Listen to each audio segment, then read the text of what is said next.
everyone, it's Noelle, and today I am bringing you a hair tutorial with markers. So here I have my buddy Joe to help me out today. As you may know, he does have green hair, but you can pretty much mix and match whatever colors you need to, depending on your character's hair color. I do have about 5 different colors of markers here, depending on how you want this to look. You can kind of go with like just 3. They'll be like your basic light, mid, and dark tone. If you want to go darker for something a bit more dramatic, you can add a couple more tones. I'm going to see how I feel about this. So here is a color swatch of Joe. Here's like a dramatic shading type of thing. And this is kind of the thing that I want to teach you guys today, this very realistic kind of highlighted shading tutorial. So here I have some swatches of what colors that I use. I always do this when I'm doing a character. That way I can keep things consistent as far as character designing goes. So anyway, I'm gonna actually pull it up really close in here and we'll get started. We're probably not gonna shade Joe's face or do Joe's skin or anything. This is pretty much just the hair. So what I like to do is I'm going to take this light green, the chartreuse color. It's almost kind of a neon. It definitely has more of a yellow tint to it. But pretty much what I'm going to do is I'm going to use the light source that comes from this angle here. And I'm just going to map kind of in my head how I want this lighting to go. And I want to try and keep as much white as I can and not go too overboard. But you kind of just want to take note of where your light source is coming from. So I'm going to actually kick it into time lapse when I color. That way this doesn't take forever.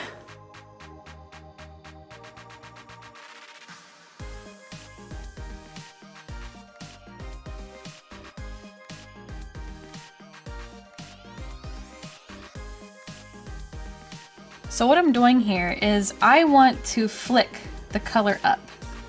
And what that's going to do is the color is a lot more concentrated down here at the bottom, but it's lighter when it's at the tapered part. And what that's going to do is that's going to help a lot when it comes to blending.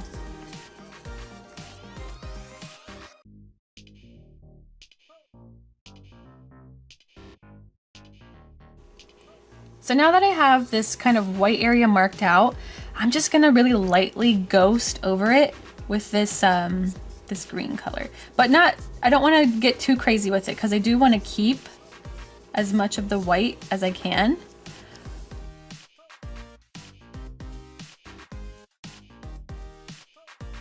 So what you wanna do is you wanna go from different directions. You wanna go, say you're doing this bottom area here. You wanna go from the bottom to the top, but when you need to do this top area here, you want to go from top to bottom. That way you have that similar kind of jagged look. And I'm also going to ghost over this. Okay. So now that's the first color layer done. So we're going to go ahead and put in some spring green to get that second layer in. And you may have noticed that Joe has an undercut. Now, when you have, you know, your hair like this, there is going to be like highlighting, but it's going to be very subtle and you don't necessarily need to highlight it. It will just be too much. So I just always leave it, you know, I let it go. Sometimes I'll go in and like put detail in like later like that. It just depends on your preference. It depends on, you know, how detailed you want your character to look. But for the most part, you can kind of tell that he has an undercut just by the way, you know, the lining is done.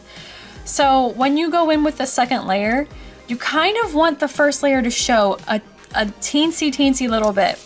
And what I mean is, if you can see here, you can just barely see where that color is. And that is really helpful when it comes to making it look like it's like shining in the sunlight or whatever lighting situation there is. So I'm gonna go ahead and do that in time lapse.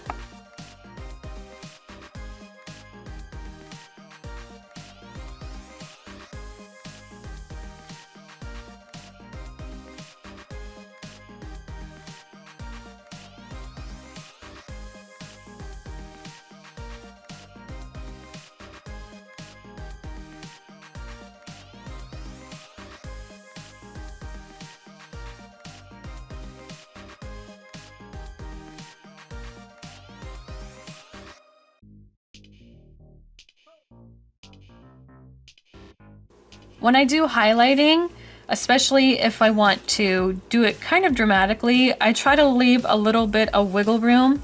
That way, if I want to add more shading, I can, but you know what they say, less is more. So just leave yourself a little bit of room in case you need to make adjustments with your lighting and everything. So now I'm going to go in with my third base color, and that is apple green. I feel like the more colors you use, the more depth that the hair can get. And so apple green and spring green are similar, but I feel like apple green has a twinge more blue, and I like that. I think that gives it a little bit more depth. So I'm gonna go ahead and layer that in, and like I did with the spring green, I'm gonna try to leave some of that spring green showing.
Now, if you didn't want to like do anything too crazy, you could actually leave it here. It still looks pretty good even with just 3 colors laid down. What you could do then is add one of those same 3 colors and just like keep layering a little bit. But I just like to keep going. I think I will keep going.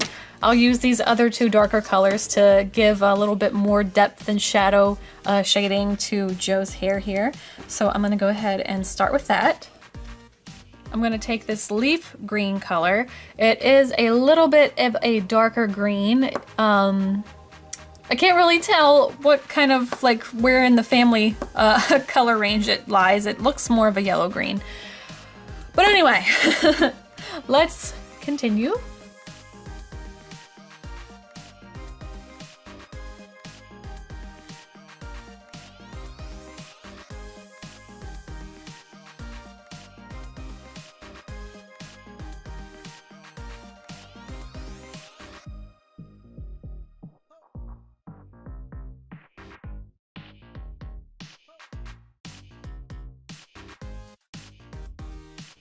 I think what I'm gonna do with this color is focus more on where the light is not hitting.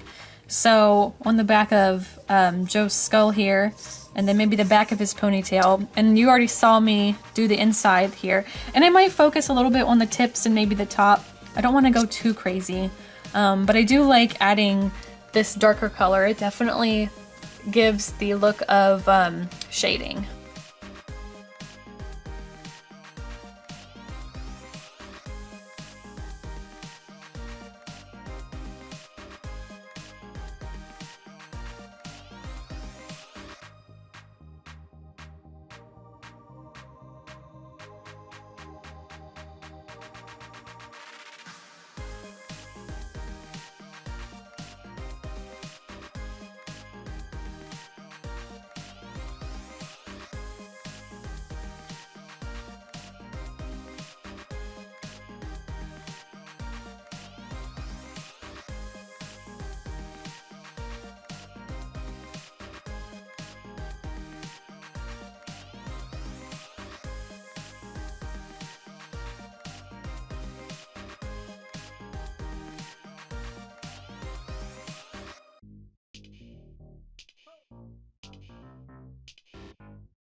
try not to think too hard about where you're placing shadows and things. I feel like that really takes the fun out of coloring when you have to be all methodical. But just have fun with it, you know. And don't go too overboard. That is really easy to do whenever you're coloring. It's really easy to keep layering, but it's really hard with markers, especially to like, well, with any medium, I suppose. It's really hard to go back once you've laid your color down. So just be mindful of where you're placing things. I think that's actually where I'm going to stop. I don't really want to add any more because this dark olive green can get really dark, and I don't like to add it too much because it can kind of ruin the mood, unless you're going for something moody. But, you know, Joe's pretty happy. He's out in the sunlight today. I'm going to pull it back, and we're going to say goodbye. Thank you guys so much for joining me. We only used 4 colors today to get this really neat looking, almost realistic kind of a hairstyle here. And you can do this pretty much with any hair color. You don't have to just do green, of course. But the thing is, you just have to be mindful and do lots of swatches of your character's hair color. Like you definitely want to get like a high, like a highlight color, you want a mid-tone color, and you want a dark color. I feel like having 2 mid-tone colors is really helpful in building that layer up. So it's really up to you. But anyway, guys, thank you so much for joining me today. I hope you learned something. I hope you enjoyed coloring Joe with me. And I will catch you next time. But remember to draw what you love and love what you draw. Bye, guys.